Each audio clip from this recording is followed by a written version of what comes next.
Muy buenos días, muy buenas tardes, muy buenas noches. Bienvenidos a este nuevo episodio de Script Time, donde vamos a seguir hablando de la programación vista de un punto de vista más humano y más resumido. Y sí, hace mucho que no hacíamos un Script Time, así que bien, ¿de qué vamos a hablar hoy? Hoy se me dio por grabar aprovechando el efecto natural del sonido, que es la lluvia, si es que lo pueden notar o no, no sé si se escuchará en el audio. Pero bueno, hoy tocó una pequeña lluvia, unos lindos relámpagos, la verdad es una hermosa imagen con el reflejo del sol, con las nubes, la verdad está muy lindo para mirarlo. Y bueno, en sí, ¿de qué quería hablarles hoy?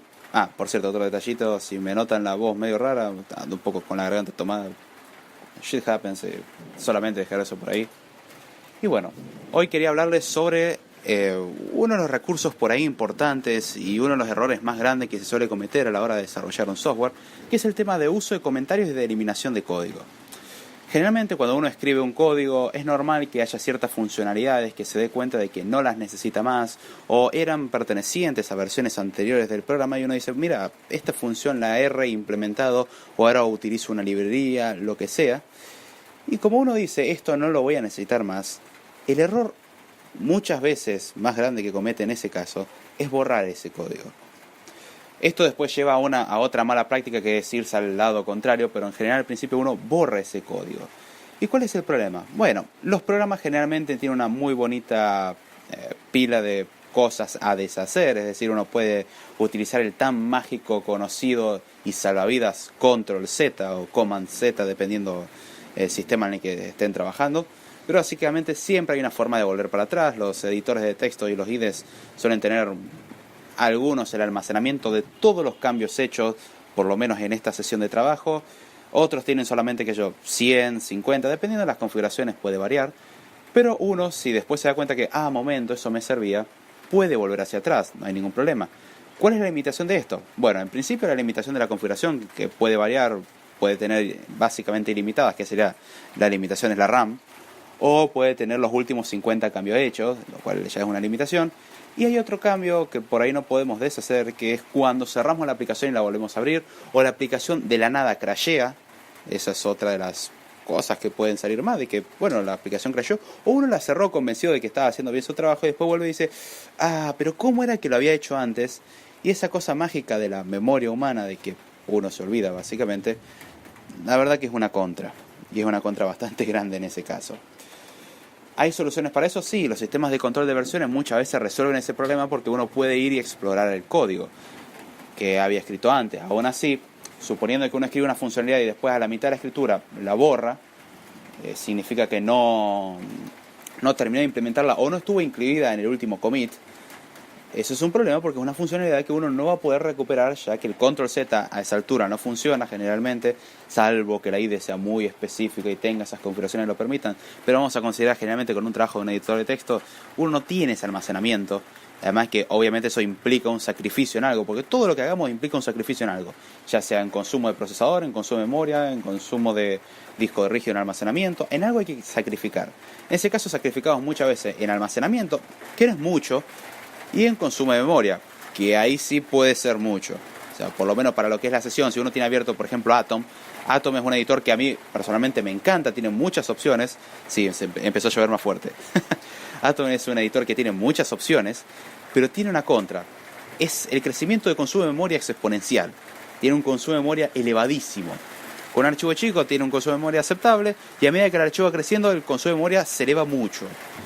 Obviamente en algo hay que sacrificar.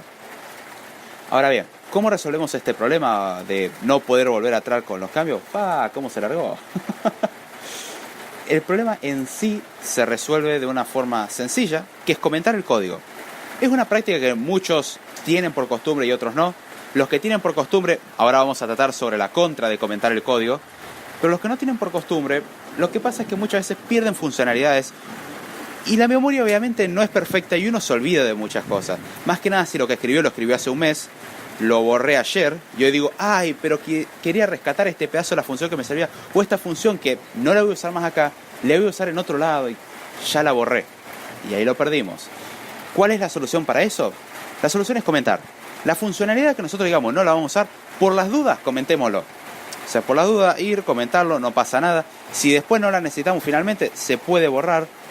Pero mientras tanto, hasta no estar completamente seguro, comentar las funciones. Y así es como uno puede ver, por ejemplo, parte de las librerías. Se largó bien fuerte. Así es como uno puede ver parte de las librerías incluso de Java, que uno puede ver el código fuente. Por lo menos a mí, yo tenía por costumbre de cuando escribía con Eclipse, aunque técnicamente también se puede con IntelliJ IDEA, pero voy a dar el ejemplo con Eclipse.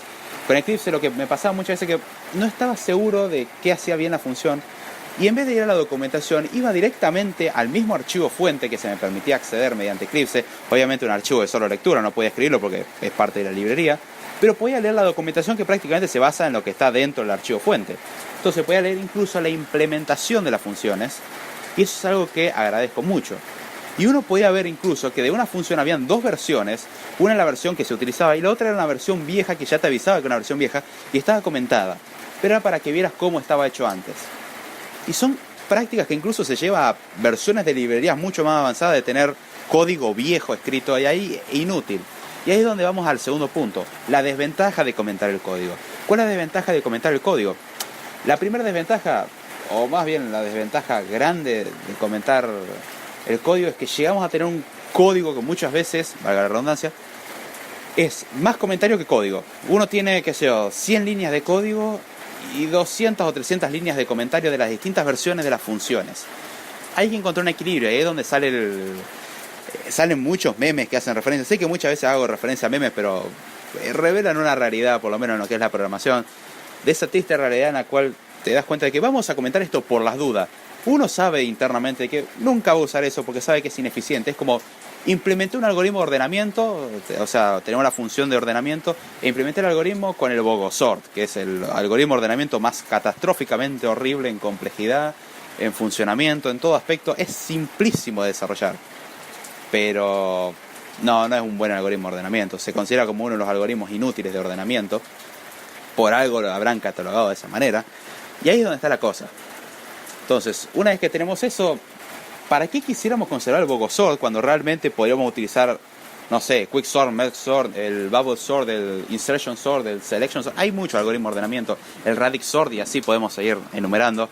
Incluso el Bubble Sort, que es el más simple de todos, por así decirlo, tiene una complejidad de n cuadrado, pero por lo menos es razonable comparado al Bogosort, que tenemos complejidades factoriales dando vuelta. Y uno, ¿para qué quisiera conservar ese código viejo? Y en ese caso sí, se entiende el borrar. Pero las cosas hay que borrarlas cuando estamos muy seguros. Y lo que se recomienda generalmente es coméntalo por las dudas. Y después puede que más adelante, cuando hagas una revisión de todo, ahí sí lo borres. Pero no borrar el código a priori, comentarlo. Y he de decir que sinceramente me ha salvado las papas, como quien diría, las papas del horno. Me ha salvado la vida varias veces el hacer eso, ya que he evitado muchos problemas. He podido reutilizar código y esa es la idea, el trabajar menos y hacer más. El trabajar en programación es hacer menos, hacer menos, obtener más resultados y de una forma inteligente. O sea, no como, bueno, voy a sacrificar escritura del código, pero al fin y al cabo me voy a complicar la vida. No, hay que contemplar los pros y contras de cada accionar. Y bueno, la idea del podcast de hoy era hablar de eso, de justamente cómo se recomienda trabajar con código que uno considera inútil. Es uno de los errores más grandes el borrarlo, se recomienda comentarlo. Y eso sí, más adelante, cuando veamos que realmente no lo utilizamos y veamos que esa funcionalidad no la vamos a utilizar, porque incluso esa función que en este programa no la vamos a usar, puede ser parte de algo útil en otras versiones o en otros programas. Hay veces que cierto tipo de funciones es mejor guardarse una copia. Tener su repositorio de funciones ahí, una librería, tranquilo, no molesta a nadie. Si la necesitamos usar, utilizamos la librería, y esa es otra de las cosas que voy a hablar más adelante. Algo más que quería comentarles es que, bueno, estaba pensando en, como no siempre tengo tema para Script Time, crear Script Times, pero sobre conceptos. O sea, hay muchas cosas que las vimos en Code Time, pero entiendo que a muchos no les interesa hablar sobre toda la extensión del tema y les interesa comenzar con un tema. El tener un pie para el tema y de ahí, bueno, hacer la referencia a lo que sea necesario. Y estaba pensando en algunos capítulos incluso que se solapaban o había problemas de solaparse con la música y la queja ya la he recibido de mucha gente, como se escucha la música, no pongas música, cosa que eliminé más adelante, pero esos episodios ya están grabados y como eran grabados directamente en Spreaker, la música quedaba, no lo puedo eliminar.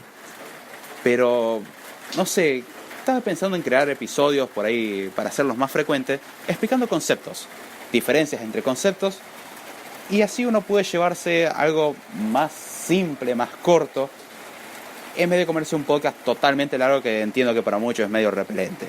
Es una idea, la dejo ahí. Si veo que les gusta o hay algún concepto que quiere que recapitule, eso lo voy a dejar más a su opinión, de si hay algún concepto, mándenme por interno. Estaría bueno que vuelvas a hablar de esto, o podrías volver a explicar este tema, y con mucho gusto lo voy a hacer. Incluso a nivel de Code Time puede que haya temas, los haga de nuevo, porque ya pasó un tiempo y es bueno recordarlo, el volver a explicar ciertas cosas, bajo obviamente petición. Si les interesa la idea, doy pie a eso. Puede que haga algún que otro podcast por mi cuenta al respecto, pero más que nada lo voy a hacer bajo petición a eso de les interesaría que hable algún tema de nuevo. Lo dejo ya a su libre selección, albedrío, como lo quieran llamar. Y ahora sí, ya sin mucho más, espero que les haya gustado este episodio, lo hayan entendido, como siempre digo. Si me quieren seguir en las redes sociales, Twitter, @DavidJordana, correo electrónico davidjordana0@gmail.com. Toda la información de contacto, cursos que ofrezco, canal de YouTube, todo lo que ustedes quieran, todo en la descripción. Tengo un curso de iOS 11, próximamente curso de Swift 4, tengo un curso de Swift 3, todo siempre en la descripción. Y si quieren aportar, siempre está abierto el canal de Patreon y el canal de PayPal. Así que bien, ya sin mucho más, con esto me despido. Espero que les haya gustado y será hasta la próxima.